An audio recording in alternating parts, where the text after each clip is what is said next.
मिटा दे अपनी हस्ती को अगर कुछ मर्तबा चाहे कि दाना खाक में मिलकर गुले गुलजार होता है। गिरते हैं शह सवार ही मैदान जंग में, वो तिफ़्ल क्या गिरेंगे जो घुटनों के बल चले। ठहरिए ठहरिए ठहरिए, आज आप ये सोच रहे हैं कि ना दुआ ना सलाम ना गुड मॉर्निंग ना गुड इवनिंग, और आते बराबर ही शायराना मूड में आपसे मुखातिब, तो जान लीजिए कि मैं बिल्कुल कोई शायराना मूड में नहीं हूँ, बल्कि आज मैं ये चाह रहा हूँ कि आपको इस बात के लिए आमादा करूँ कि आप अंग्रेज़ी सीखने के लिए बिल्कुल भी तैयार हो जाएं, और ऐसे तैयार हो जाएं कि फिर आप एक बार चल पड़ें तो रुकने का नाम न लें। तो welcome to my channel, I am doctor Abdul Shafi Khan and you are watching here spoken English and grammar and all education related matter which are necessary for you। यहाँ आपको हर चीज़ वो मिलेगी जो आपको आपकी ज़िंदगी के लिए बहुत ज़रूरी है, आपको आगे बढ़ने के लिए बहुत ज़रूरी है, आपके एंथुसियाज़म जोश और उत्साह के लिए भी ज़रूरी है। तो आपसे गुजारिश है कि लगातार आप मेरे वीडियोस को देखते रहें, जिनमें आप हर दिन हर वीडियो में कुछ ना कुछ एक नया ऐसा पाएंगे जो आपको न सिर्फ बदलने के लिए एक टर्निंग पॉइंट साबित होगा, बल्कि बदल कर भी रख देगा, ऐसा मेरा मानना है, अगर आपने उसका इम्प्लीमेंटेशन किया, उसको अगर आपने लागू किया। चलिए, आज के इस वीडियो में मैं आपके लिए ख़ास तौर पे लेकर आया हूँ दो चीज़ें जो बहुत ही ज़रूरी है अंग्रेज़ी जानने के लिए, अंग्रेज़ी समझने के लिए और इंग्लिश बोलने के लिए। इनके बग़ैर हम बिल्कुल स्टार्ट नहीं कर पाएंगे, और अगर आपने इसको एक बार समझ लिया कि किस तरह से ये इसकी अदायगी होती है, तो definitely you will learn all these things. देखिए, अंग्रेज़ी के ख़जाने बहुत भरे पड़े हुए हैं, किताबें बहुत भरी पड़ी हुई है, मैटर बहुत ज़्यादा है, और जब मैटर बहुत ज़्यादा होता है तो ये मुश्किलात भी हमारे सामने आती है कि शुरू तो करें लेकिन कहाँ से करें। तो अगर आप एकदम ज़ीरो हैं तो मेरे पिछले वीडियोस को आप रिलेटेड करके देख सकते हैं, और उनमें पाएंगे आपके कुछ ना कुछ आपको ऐसा ज़रूर मिलेगा जो आपको इस बात के लिए तैयार कर देगा कि हाँ, आई कैन डू इट, मैं भी इसे कर सकता हूँ। चलिए, मैंने आपको पिछले वीडियो में बताए थे पार्ट्स ऑफ ए स्पीच। अंग्रेज़ी में जितने भी वर्ड्स यानी शब्द प्रयोग में लाए जाते हैं, यूज़ किए जाते हैं, वो उन 8 प्रकारों में होते हैं, और उन 8 प्रकार की प्रकृति, नेचर और यूजेस हमें पता होना चाहिए, केवल और केवल डेफिनेशन और एग्ज़ाम्पल के लेवल पर। बहुत ज़्यादा हमें उसमें डीप स्टडी उसकी नहीं करनी है, केवल हमें रिकॉग्नाइज़ करना है कि जब वर्ड हमारे सामने आए तो हम उस वर्ड को पहचान लें, जैसे मैं पिछली बार आपको कुछ एक मिसाल देकर बताया था। चलिए, आज मैं आपको बताऊंगा कि जो वर्ब है, वर्ब यानी क्रिया, और क्रिया इतना महत्वपूर्ण हिस्सा है हमारे वाक्य के फॉर्मेशन का, और उसको किस तरह से फॉर्मेशन उसका किया जाता है मैं आपको बताऊंगा। और ये देखिए कि आपको हर तरह से ये बताया जाता है कि देखिए, ग्रामर की बुक ख़रीद लीजिए, देखिए वोकेबुलरी स्टार्ट कर लीजिए, देखिए अंग्रेज़ी सुनिए, देखिए अंग्रेज़ी बोलिए, ऑल दीज थिंग्स। लेकिन शायद आपको ये नहीं पता होगा या नहीं बताया जा रहा होगा कि सेंटेंस बनाया कैसे जाए। बनाइए बनाइए, देखिए देखिए, पढ़िए पढ़िए, ये तो सारी बातें होती हैं, लेकिन करें क्या, कैसे करें, तो मैं आज आपको करके दिखाने वाला हूँ इस वीडियो में। तो अब तक अगर आपने मेरे चैनल को सब्सक्राइब नहीं किया है तो प्लीज़ सब्सक्राइब कर लें, लाइक करें, कोई सुझाव हो तो सुझाव दें, मुझ पे फ़ोन नंबर से कांटेक्ट कर लें। जैसा भी आप चाहेंगे वैसा ही आपको मटेरियल इन वीडियोस के माध्यम से मैं देने की कोशिश करूँगा। तो सबसे पहले मैं स्टार्ट करता हूँ कि ये जो सेंटेंस की जो बनावट है ये बनती कैसे है। तो मैं ये कहता हूँ कि सेंटेंस यानी वाक्य जो है वो नहीं है कुछ भी इसके सिवाय कि वह शब्दों का समूह है।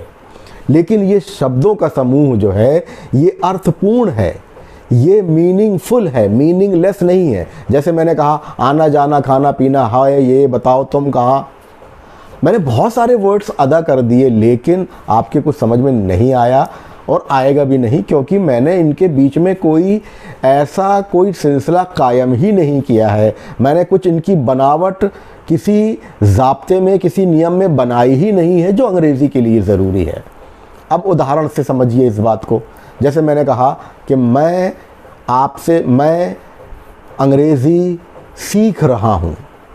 देखिए हिंदी का वाक्य देखिएगा, मैं अंग्रेज़ी सीख रहा हूँ। मैं, फिर आया दूसरा शब्द अंग्रेज़ी, फिर आया सीख रहा और फिर आया हूँ। या इसको यूँ कहें, मैं पहला, देखिए पहला हिस्सा अंग्रेज़ी, दूसरा हिस्सा सीख रहा हूँ, ये तीसरा हिस्सा मान लीजिए आप। अब इसको हमें अंग्रेज़ी में कैसे बोलना, ये तो प्लेसमेंट हुआ। तो हमें ये समझना है कि ये जो शब्दों की जो बनावट होती है, वाक्यों की जो बनावट होती है, उनमें शब्द कहाँ कहाँ रखे जाते हैं। देखिए हर चीज़ का एक शेप होता है। इंसान है, उसका भी एक शेप है। आप देखिए नॉर्मली जो है उनके 2 हाथ होंगे, 2 पैर होंगे, आँखें होंगी, है ना, पूरा चेहरा मोहरा होगा। और इनमें किसी भी चीज़ की अगर कोई कमी अगर अनफॉर्चुनेटली लग जाए तो वो हमें नज़र में आ जाती है। उसी प्रकार से ये हमारा सेंटेंस की बनावट है, और ये बनावट हमारी एक नेचुरल वे में होती है। मैं अंग्रेज़ी सीख रहा हूँ, ये बनावट है। पहले मैं ही आएगा। अब मैं अगर ये बोल दूँ आपको, मैं सीख रहा हूँ अंग्रेज़ी, अब देखिए यहाँ से असहजता शुरू हो गई। सीख रहा हूँ अंग्रेज़ी में, तो बात की जा रही है। और अगर कोई हिंदी वाक्य को समझता है तो वो आपका समझेगा, आशय तो समझेगा, लेकिन उसके समझने में दिक्कत होगी कि वास्तव में ये अर्थ है कि अनर्थ है। तो आपने देखा कि हिंदी के वाक्यों को ही अगर मैंने उनकी बनावट में परिवर्तन कर दिया, कुछ चेंज कर दिया, इधर के शब्द उधर कर दिए, उधर के शब्द इधर कर दिए, तो उसके अर्थ में अनर्थ हो गया। Same thing happens with the English also. अब होता क्या है, मैं, यहाँ पर मैं को हम क्या कहेंगे, सबसे पहले ये बात हमारे सामने आएगी। फिर अंग्रेज़ी को हम क्या कहेंगे। मैंने आपको बताया कि पार्ट्स ऑफ स्पीच से हमें इनके सबके नाम मिलते हैं और इनके काम भी मिलते हैं। मैं हो गया, अंग्रेज़ी हो गया, सीख रहा हूँ, ये भी हमें पार्ट्स ऑफ स्पीच से मिल जा रहा है। अब देखिए, मैं अंग्रेज़ी सीख रहा हूँ, हिंदी के वाक्य का यह उचित बनावट है, उचित प्लेसमेंट है। यानी शब्दों की जमावट इसी प्रकार से ही होगी। अगर इसको हम इधर का उधर और उधर का इधर करेंगे तो ये सेंटेंस हमारा अर्थ का अनर्थ लिए हुए हो जाएगा। तो इस सेंटेंस को अब हम जब अंग्रेज़ी में ट्रांसलेशन करते हैं तो अनुवाद करने वाले या स्पोकन इंग्लिश सिखाने वाले या सीखने वाले इस बात पर ध्यान नहीं देते कि वास्तव में किसी सेंटेंस की अदायगी करना, किसी वाक्य को बोलना, वास्तव में उसकी सही जमावट को पहचानना है। तो आज मैं आपसे सही बनावट के बारे में बात करने वाला हूँ। तो सबसे पहले इसकी जमावट देखिए। यहाँ पर जो मैं है ये सब्जेक्ट के रूप में यानी कर्ता के रूप में लाया गया है, मैं।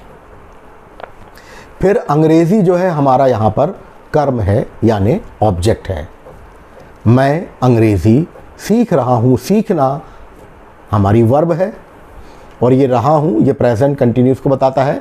वास्तव में अभी हम डीप में नहीं जा रहे, हम सीखने में यानी क्रिया में वर्ब में ही रहेंगे।